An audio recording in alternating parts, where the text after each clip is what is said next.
आजकल अध्यक्ष जी चीन में जनतंत्र जानने की बड़ी उत्सुकता बढ़ी है इनसे। तो एक एमपी ने मुझे पूछा कि हाउ इज योर डेमोक्रेसी। तो मैंने कहा मैं डेमोक्रेसी मैंने कहा I am Pramod Mahajan, I am member of Lok Sabha, I belong to the single largest party and I am in opposition.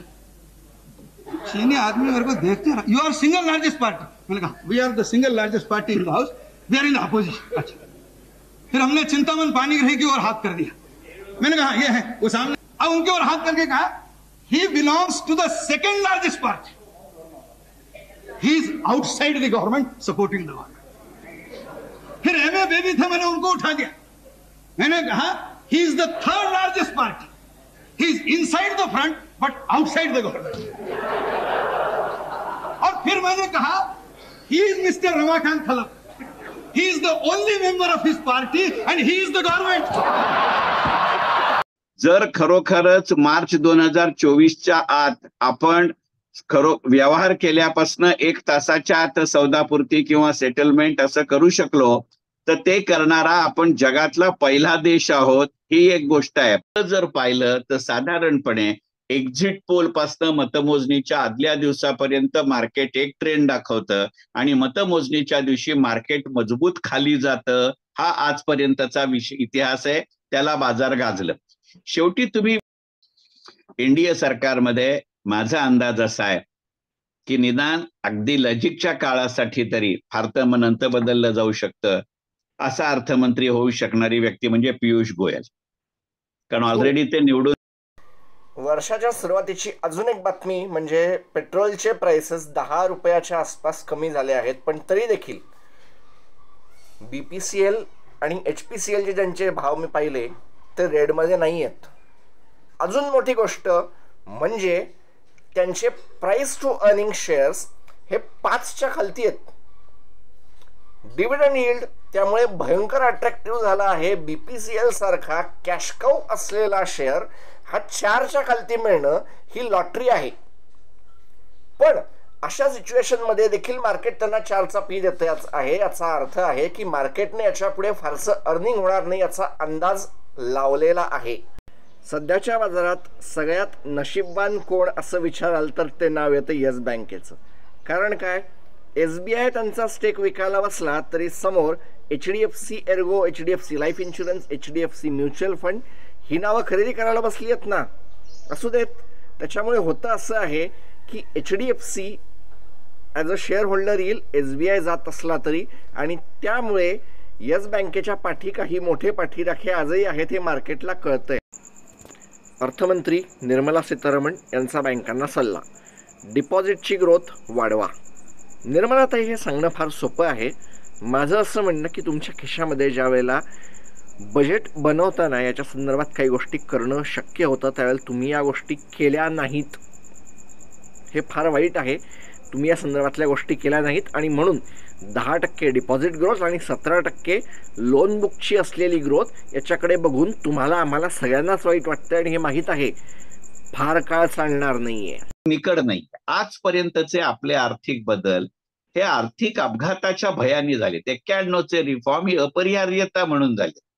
अटलजींसारखे स्वखुशीने स्वयंस्फूर्तीने आपल्याकडे आर्थिक बदल केलेला पंतप्रधान अगदी मनमोहन सिंग ही नाही। इराण आणि पाकिस्तान एकमेकावर बॉम्ब फेकत आहेत। रशिया युक्रेनचं युद्ध चालूच आहे।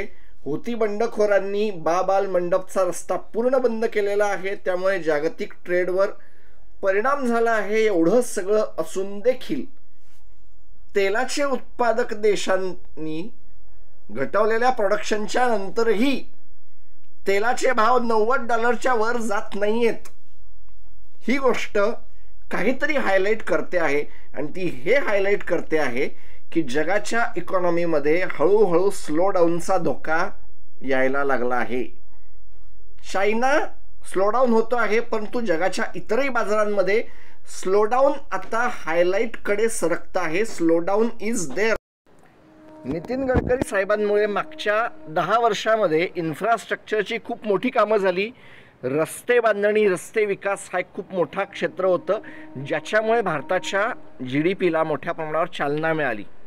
परंतु जर सरकार बदललं तर येणाऱ्या सरकारचा तेवढाच लक्ष या भागाकडे असणार आहे का, हा एक फार मोठा प्रश्न असणार.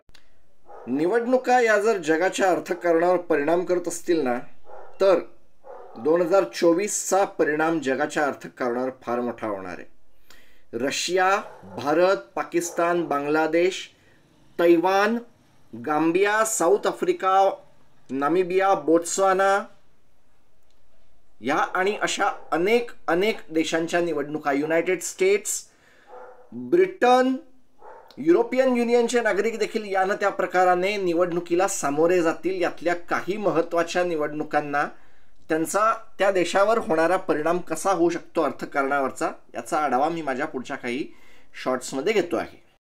हेल्थ इन्शुरन्सच्या सेक्टरमध्ये आपण बघतो की अनेक वेळेला हॉस्पिटलमध्ये गेल्यावर पैसे भरावे लागतात आणि नंतर ते रिइंबर्स होतं. मागच्या काही दिवसांमध्ये सरकारचा जो प्रयत्न होता तो जवळ येण्याच्या आसपास आलेला आहे. कॅशलेस एव्हरीवेअर अशी सुरुवात अनेक साऱ्या हेल्थ इन्शुरन्स कंपन्यांनी केलेली आहे आणि 27,000-28,000 हॉस्पिटल्समध्ये हे कदाचित आजपासून सुरू पण झालेलं आहे. याचा एरिया, याचा व्याप्ती अजून वाढेल अशी मला आशा आहे आणि हा एक फार योग्य साईडला पडलेलं पाऊल आहे.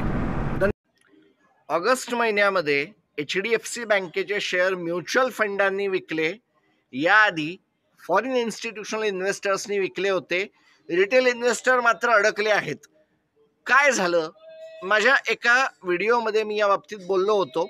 मॅटर एवढाच आहे की आधी HDFC बँक होल्डिंग कंपनी नव्हती, आता HDFC बँक ही होल्डिंग कंपनी आहे. सो होल्डिंग कंपनी ज्या वेळेला असतात त्यावेळेला इतरचे खर्च अंगावर येऊन पडत असतात आणि त्याच्याकडे दुर्लक्ष करता येत नाही. मायक्रोसॉफ्टचे संस्थापक बिल गेट्स हे भारतामध्ये एका अत्यंत फेमस टपरीवाल्याकडे येऊन चहा पितात आणि हा अनेक साऱ्या सोशल मीडियावर व्हायरल ठरतो. आर्थिक तर नाही आहे, पण बिल गेट्स यांच्यामुळे ही या वर्षातली एक फार मोठी बातमी ठरणार आहे. जस्ट हायलाइट केलं. वाढता महागाईचा दर आणि ज्या प्रमाणात सुशिक्षितांच्यात वाढ होते, प्रशिक्षितांच्यात वाढ होते, त्या प्रमाणात रोजगारांच्या संधीमध्ये न होणारी वाढ आणि त्याच्यावरती असलेलं आर्टिफिशियल इंटेलिजन्सचं सावट, या 3 गोष्टी कोणतंही सरकार येवो हे येणाऱ्या काळामधल्या टांगत्या तलवारी आहेत. पण त्याला नुसतं SBIला सेल रेटिंग देऊन गोल्डमॅन सॅक्स थांबलं नाही. वोडाफोन आयडियाच्या ओपन ऑफरमध्ये FPO मध्ये 11 रुपये पर शेअरची खरेदी करून 3 रुपयाची टार्गेट प्राइस पण देऊन दाखवली. हो, सेल रिपोर्ट दिला ना वोडाफोन आयडियावर, म्हणजे 15-16 रुपये शेअरच्या प्राइसला जाऊन पोहोचलेली असताना आता डायरेक्ट 2 रुपयावर येऊन धडकेला हा शेअर. अशा वेळेला एक गोष्ट लक्षात घेऊ की 1991 ते 2024 आपल्याकडे विविध राजकीय रंगसंगतींचे पंतप्रधान झाले, विविध राजकीय रंगसंगतींचे अर्थमंत्री झाले. भारताचं एक राष्ट्र म्हणून आर्थिक धोरणांनी कधीही युटर्न घेतलेला नाही. त्याच्या अंमलबजावणीच्या वेगामध्ये, त्याच्या अंमलबजावणीच्या प्राधान्यक्रमामध्ये, प्रायोरिटीमध्ये, योजनांच्या नावांमध्ये बदल झालेला असेल. मागच्या वर्षीपासून असं चालू होतं पॉसिबिलिटी की NPS मध्ये काही मोठे बदल होतील. 50% शेवटच्या पगाराच्या 50%चं पेन्शन अवेलेबल होईल. काल सरकारने जे जाहीर केलं ते त्या दिशेला पडलेलं एक पाऊल होतं. नीट बघायला गेलं तर OPSच्या अगदी जवळ जाणारी ही नवीन पेन्शन प्रणाली होती UPS, आणि हे म्हणायला जागा आहे की कुठेतरी इनडायरेक्टली OPS हा शब्द न वापरता OPS लागू केला गेलेला आहे. आणि शनिवारी कॅबिनेट मीटिंग झाली, म्हणजे कॅबिनेट इकॉनॉमिक अफेअर्सचं सेगमेंट नाही झालेलं आहे, पूर्ण कॅबिनेटची मीटिंग होऊन ते केलं गेलेलं आहे. याचा अर्थ याला सरकार कुठेतरी महत्त्व देताना दिसतं आहे. बजेटमध्ये एक गोष्ट बोलली गेलेली नसली तरी ती होणार आहे, ती म्हणजे UPI साठी याच्या पुढे आपल्याला पैसे मोजावे लागू शकतात. वोट ऑन अकाउंटमध्ये म्हणजे फेब्रुवारी महिन्यामध्ये जे बजेट आलं त्याच्यामध्ये UPIच्या इन्फ्रास्ट्रक्चरसाठी 3,500 कोटी होते. या बजेटमध्ये त्यासाठी फक्त 1,400 करोडच्या आसपासची अमाऊंट दिली गेलेली आहे. याचा अर्थ आता बजेटसाठी आपल्याला MDRचा चार्ज लागू शकतो. ज्याप्रमाणे काही वेळेला गुगल पे किंवा इतरांच्या चार्जेससाठी 1-2 रुपये लागतात, तसे आता सगळ्यांना लागण्याची शक्यता तयार झालेली आहे. काय होणार येस बँकेचं, हा प्रश्न परत एकदा विचारण्याचं कारण आहे की आरबीआयनी 51% भागीदारी, 51% ओनरशिप ट्रान्सफरला क्वेश्चन मार्क मारला आहे. मित्सुई सुमिटोमोला दिलं जाणं हे प्रत्यक्षात ॲक्सेप्टेबल होतं आणि संयुक्त अरब अमिरातीच्या काही बँकांनी त्याच्यामध्ये आलं होतं. 2 लीडर कंटेंडर होते. आरबीआयचं म्हणणं की या दोघांना आम्ही देऊ शकतो, 51% आम्ही नाही आहेत. SBIला तर विकता येईल, पण मग बाकीच्यांनी ओपन मार्केट ऑपरेशन्समध्ये दिले आणि हॉस्टाईल टेक ओव्हर उभा राहिला तर काय करणार? ओपन मार्केट ऑपरेशन्समधून जर कोणी खरेदी करायला उभं राहिलं तर आरबीआय त्याला कसं हँडल करणार? हा एक फार मोठा प्रश्न तयार झालेला आहे. बघावं लागेल, म्हणजे या मॅटरकडे लक्ष ठेवावं लागेल. 12 जुलैला संपलेल्या 15 दिवसांच्या रिपोर्टिंगच्या टाईममध्ये बँकांच्या डिपॉझिटमधून 2,10,000 करोड बाहेर गेले आहेत आणि हा जुलैचा महिना होता. याचा अर्थ अगदी स्पष्ट आहे की यातला काही प्रमाणातला पैसा तरी टॅक्ससाठी सरकारच्या खिशात गेलेला असणार आहे. आणि म्हणून माझी अशी अपेक्षा होती की बजेटमध्ये बँकांसाठी काही प्रमाणात तरी भांडवलाची अपेक्षा केली जाऊ शकत होती.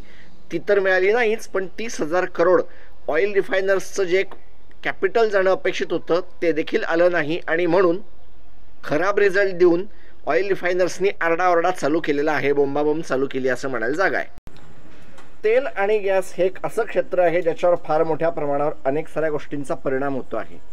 क्रूडचे भाव तर वाढत आहेत, त्याच्यामुळे ONGC सारख्या कंपन्यांना जरूर काही प्रमाणात फायदा मिळेल, परंतु डाऊनस्ट्रीम कंपन्या HP, BP, IOC यांना निवडणुकीमुळे त्यांचे भाव लिमिटेड ठेवण्याचा प्रभाव त्यांच्यावर किती पडेल, त्यांना मार्केटिंगचा खर्च किती प्रमाणात कमी करावा लागेल, काय होईल याच्याकडे लक्ष ठेवावं लागेल. आणि त्याच्यामुळे निवडणुकीच्या नंतर या सगळ्या भावाचं नेमकं काय होतं याच्याकडे लक्ष जरूर ठेवावं लागेल. ONGC साठी चांगलं आहे, बाकीच्यांसाठी युद्धाच्या पार्श्वभूमीवर देखील हे क्षेत्र मोठ्या प्रमाणावर प्रकाश होतातच असेल. व्होडाफोन आयडियासाठी फार महत्त्वाचा दिवस आहे. त्यांचं नशीब नेमकं काय दिशेला जाईल आणि ही कंपनी टिकेल का? भारताच्या टेलिकॉम बाजारामध्ये 3 कंपन्या असतील का 2 असतील, ह्याच्यासाठीचा एक हायलाइटेड कॉल आहे. कारण आज सुप्रीम कोर्ट AGRच्या संदर्भात केसचा निकाल देऊ शकतो किंवा त्याच्याबद्दल काही बोलू शकतं. 3 कंपन्या का 2 कंपन्या असं मी का म्हणलो, याचं कारण असं आहे की 2 लाख करोडपेक्षा जास्तीचा सरकारला असलेली देणं AGRच्या पेमेंटमध्ये हे कुठल्याही कंपनीसाठी एक मोठा कॉल असणार आहे. आणि म्हणून व्होडाफोन आयडियाचं नशीब या बाबतीमध्ये ठरवणारा हा निकाल असेल असं मला वाटतंय. राजकारण जर अर्थकारणावर प्रभाव टाकत असेल तर एका देशाच्या निवडणुका आता फार बारकाईने बघाव्या लागतील आणि तो देश आहे इंग्लंड किंवा ब्रिटन. मॅटर असा आहे की यांच्याकडे ऋषी सुनक यांनी थोड्याशा घाईघाईमध्ये निवडणुका जाहीर तर केल्या, परंतु आत्ताची परिस्थिती अशी आहे जून महिन्याच्या एंडची की त्यांनी आता त्यांच्या पराभवाचं राजीनामा पत्र जरी लिहायला घेतलं तरी चालणार आहे. एका अंदाजानुसार त्यांच्या विरोधी पक्ष लेबर पक्ष हा 200 जागांची आघाडी घेऊन बसलेला आहे, जी फार मोठी आहे. अनेकांनी तर कॉन्झर्वेटरी पक्ष संपणार आहे वगैरे वगैरेच्या मता मारायला सुरुवात केलेली आहे आणि ते शक्य आहे. बघावं लागेल की कॉन्झर्वेटरी पक्षाचं पुढे नेमकं काय होतं. जगातले 60% लोक या ना त्या प्रकाराने इलेक्शन मध्ये चालले आहेत.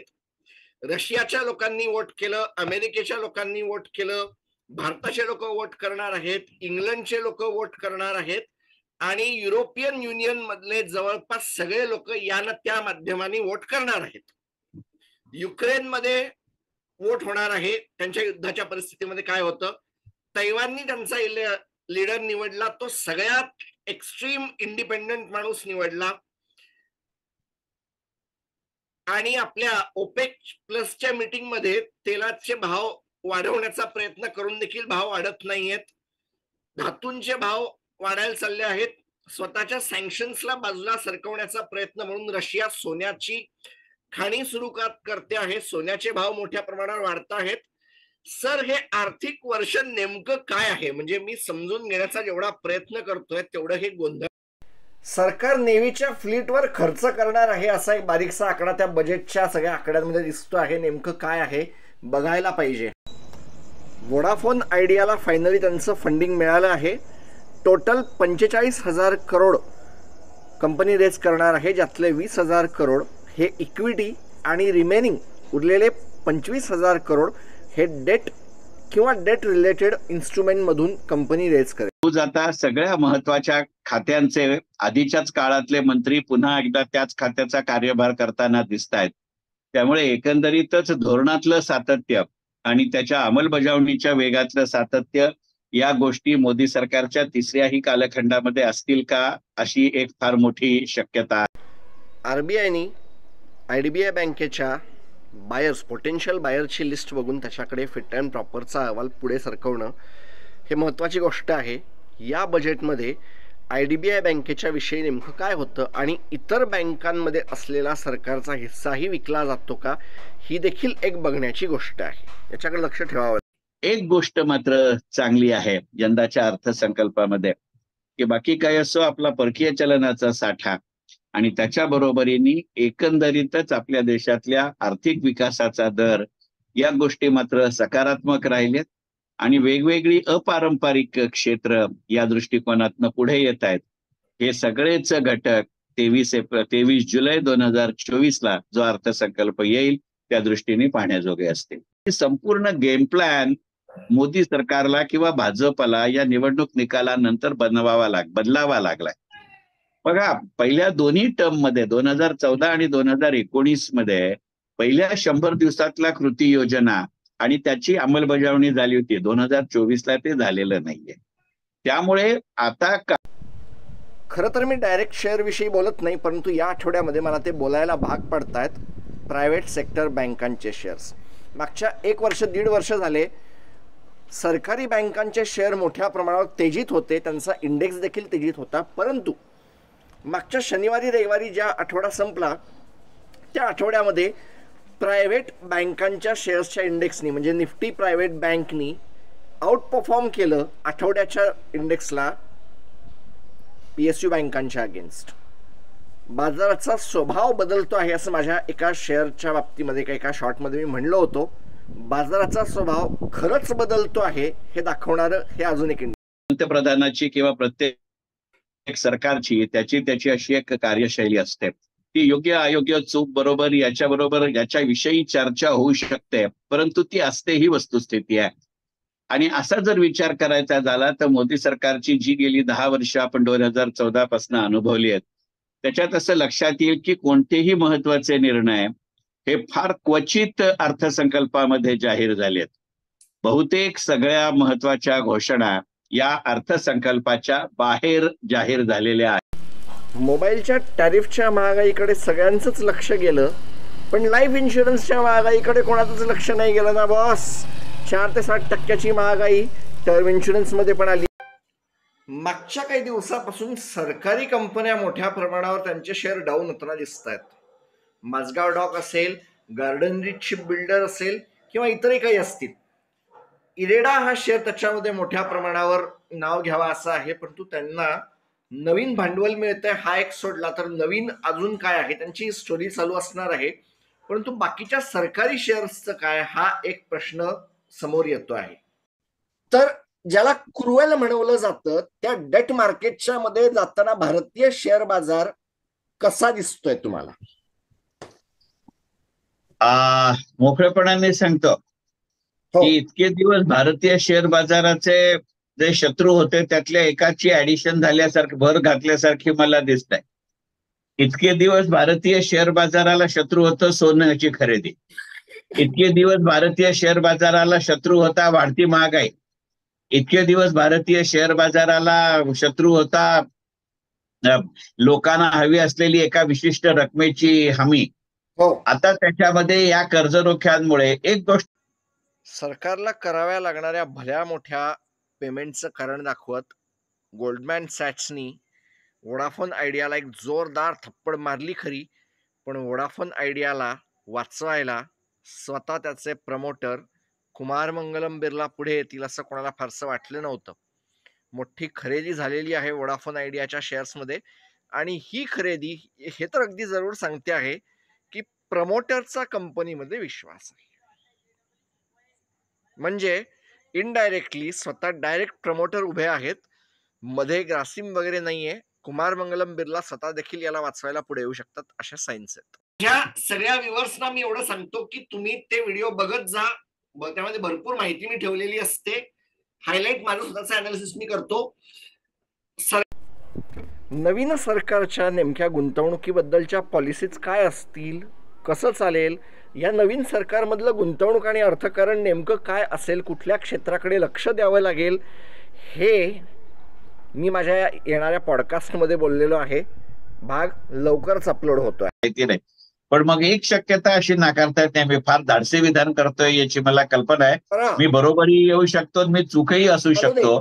बरोबर येऊ शकलो तर विधान असं आहे की एकदा हे जून महिन्यामध्ये ग्लोबल इंडेक्स मध्ये आपण गेलो की नंतरच्या काळामध्ये बीएससी आणि एनएससी एकमेकात मर्ज होतील. आत्ताचा जो एनएससी प्लॅटफॉर्म आहे that would be purely use for 24 if not 24 hours at least for 12 hours for this global indices of bond. आणि आत्ताचं जे बीएससी प्लॅटफॉर्म्स आहेत those would be use for the equity market. त्याची ही सुरुवात आहे असं मला ठामपणाने. कदाचित ते पॉलिटिकल लाईट वेट आहेत. असं असल्यामुळे पंतप्रधानांना फार मोकळेपणाने, ज्याला आपण फ्री हँड असं म्हणतो, ते होऊ शकतं. त्यामुळे त्या पॉलिटिकल लाईट वेट असण्यापेक्षा सुद्धा आत्ता त्यांना ताबडतोबीनं अर्थमंत्री लगेच करण्याचं कारण असं आहे. याचा अर्थ काही त्या पुढच्या 5 वर्ष अर्थमंत्री राहतीलच असंही नाही ना. इक्विटी डिलिव्हरीच्या सौद्यांवर झिरो ब्रोकरेजचं आमिष दाखवून किंवा त्याचं लॉलीपॉप दाखवून जे मोठे झाले त्या झेरोदाचा बिझनेस हळूहळू घटेल का माहीत नाही. पण सेबीने दाखवलेला रट्टा युनिव्हर्सल ब्रोकरेज किंवा युनिव्हर्सल चार्ज मुळे झेरोदा त्यांची झिरो ब्रोकरेजची पॉलिसी कुठेतरी संपवायला तयार झाली आहे असं म्हणायला चक्क जागा आहे. सलग 9व्या मॉनिटरी पॉलिसी कमिटीच्या मीटिंगमध्ये आरबीआयने कुठल्याही प्रकारचे बदल केले नाहीत, परंतु त्यांची भाषा बघता 2024चा भाग हा कुठल्याही पद्धतीने व्याज दर कपात होईल अशी कुठलीही शक्यता मला तरी दिसत नाही. ओला इलेक्ट्रिकला IPOची परवानगी मिळाली आहे. इश्यू असा झालेला आहे की हे पहिलं आहे आणि काही प्रमाणामध्ये ऑफर फॉर सेल आहे, काही प्रमाणामध्ये फ्रेश इक्विटी आहे. फ्रेश इक्विटी ही कर्ज फेडण्यासाठी कामाला येणार आहे. बाकीच्या गोष्टीबद्दल तर माहीत नाही, परंतु पहिला आहे याची एक रिस्क फार वेगळी असते आणि त्याच्याकडे थोडंसं लक्ष ठेवावं लागेल. त्याच्यामुळे ओव्हरऑल प्लस मायनस थोडंफार इकडे तिकडे लक्ष ठेवावं लागेल, पण एकदा वाचावं लागेल याचं पेपर्स. UPIचा वापर करणं भल्याही अनेक साध्या सामान्य खरेदीदारांना याच्यामध्ये काही खर्च लागत नसेल, परंतु UPIचं इन्फ्रास्ट्रक्चर मेंटेन करायला खर्च येतो. सरकारने वोट ऑन अकाउंटमध्ये इंटरिम बजेटमध्ये त्यासाठी 3,500 करोड दिले होते. या बजेटमध्ये हा खर्च पुढे वाढवला जातो का हे बघावं लागेल.